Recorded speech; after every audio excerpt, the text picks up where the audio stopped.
and wondered and parsed through every single detail, let alone the notes themselves, and wondered what this jury was thinking.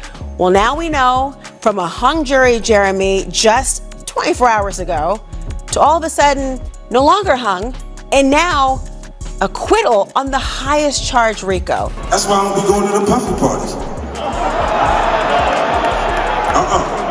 Nigga hug you from the back at the same time. You have something huge coming up, which is a documentary about P. Diddy, Puff Daddy, P. Diddy. Yeah. Did he do it, right? Yeah. I know you've been heavy on social media. Man, Diddy just beat the RICO charges, and now he's going full force after 50, ready to face the man who's been exposing him nonstop, and even backing a full movie about his fall. And insiders close to 50 say that while he might look fearless, he's actually worried about what's coming. In case you missed it, Diddy got clear of the most serious accusations. He was found not guilty of RICO and extransportation, a massive loss for prosecutors and a major win for him. He's now only left facing 2 charges linked to illegal adult conduct. Still serious, but not something that's expected to lock him up for long. One legal analyst mentioned that even though the Mann Act has a max 10-year sentence, Diddy might get time served or something close to it. His sentencing range could be as little as 15 to 21 months. So yeah, Diddy is definitely walking free. And once he's out, he has one goal: confront 50 Cent. Because ever since the RICO hammer came down, 50 has been going hard on him. Back in September 2024, when the feds raided Diddy's homes and allegedly found over 1,000 bottles of lube lined up like trophies, 50 went straight to X saying, "Here I am with a Drew Barrymore TV, and I don't even own 1,000 bottles of lube at the crib." But he didn't stop there. Then came the AI skits, Diddy and Jay-Z behind bars, looking like Sims characters being punished.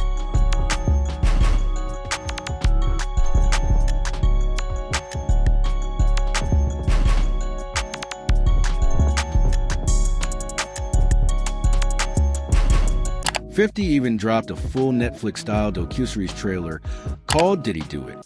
That man practically built a new brand off mocking Diddy's collapse. Something huge coming up, which is a documentary about P. Diddy, Puff Daddy, P. Diddy. Yeah. Did he do it, right? I know you've been heavy on social media. He did it. And when Cassie entered the courtroom in May 2025 with her explosive testimony, 50 doubled down, reposting the People headline with the caption, "Damn, he did all that just to go out like this. SMH, this is wilder than wild." Then he posted a cherub statue peeing, adding, "Diddy said in your mouth." Clearly, 50 has been on Diddy's back since day one of his arrest. And he went so hard because no one believed Diddy would ever walk free. But now, the tables have flipped. Some folks are calling out the acquittal as fake.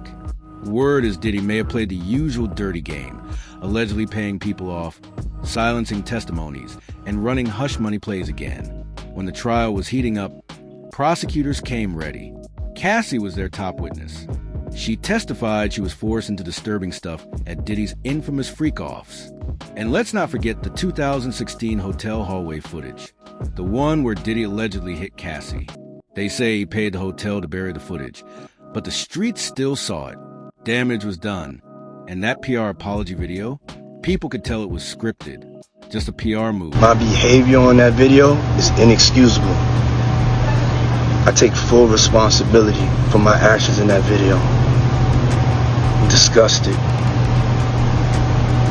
I was disgusted then when I did it. I'm disgusted now. 2018, Cassie said Diddy assaulted her right in their living room. She claimed he tracked her every move and threatened to kill her if she ever talked, even putting trackers on her phone. That, these physical, one thing that stood out to me that she said was if she made the wrong face, the next thing I knew I was getting hit in the face. And she said he controlled almost every aspect of her life. He gave her essentially busy work, a to-do list, so he would know what she was doing at all times. If he couldn't reach her, he was incessantly texting her until someone went and checked to see where she... Then it got darker. Cassie said Puff made her do things with male employees, and both Jonathan Audi and a guy known as the Punisher backed her claims. But it was instructions from her, like specifically. Every time I did it, I had to know in or around the outside of her box. Like, so on the lips, everything, and to that degree, on the outside of her. I had sex with Cassie and Sean. Basically, he would tell me what to do with Cassie. I had like 15 encounters, and I heard lots of business. Because what they would do is Sean talks a lot on the phone and on the TV with speakers and stuff, and I was like a slave. Okay, for them that's what I was. And those tapes that were played in court, totally insane. But here's the plot twist. Diddy's lawyers spun the whole thing around. They said everything was consensual and the women were fully into it. They framed it as a wild billionaire lifestyle and claimed the women just felt regret after the cash dried up. One juror even went public, doing interviews about those tapes. You heard very sexual and graphic details. What was that like, hearing that? And how did it impact how you viewed the case? No, they were very graphic, and but I think overall, you know, we were looking at it from like one side, and it was definitely riveting and eye-opening. What did you see on the videos? You know, the press wasn't able to see it in real time. Yeah. No, I mean, they were showing some of the. Well, I mean, there was both the freak-offs and hotel nights, as they were called, from both of them. But it was. What did they show in those videos? They showed, well, again, you know, the defense and the prosecution showed different clips, so they were very selective. Like the prosecution was showing more, you know, just Cassie just sitting around. The defense showed that? The defense showed that, yeah. Just her sitting around not engaging in activity? Yes. The prosecution, when you had to have your headphones on and otherwise, what were you seeing then? There was activity, but I mean, it wasn't really. Was it force?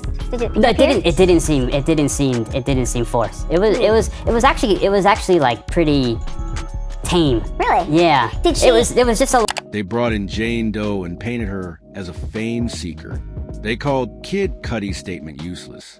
Diddy's defense team said the whole case was just a freak show that people didn't understand. And to be fair, some jurors might have bought into it, because now Diddy's RICO charge is gone.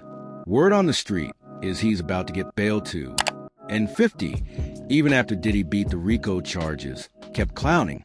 As soon as the acquittal hit, 50 posted an AI selfie of himself laughing. Caption: Diddy beat the RICO. That boy a bad man. He liked the gay John Gotti.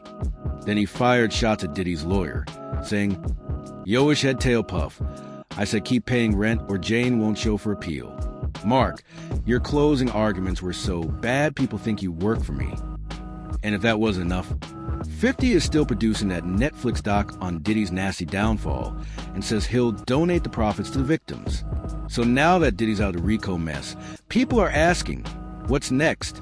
Will he walk away totally clean, or are more charges coming? And if he walks, will 50 keep the same energy? Drop your thoughts below. And if you love this raw heat, don't scroll, tap like, hit subscribe, and keep watching for the next shocker dropping now.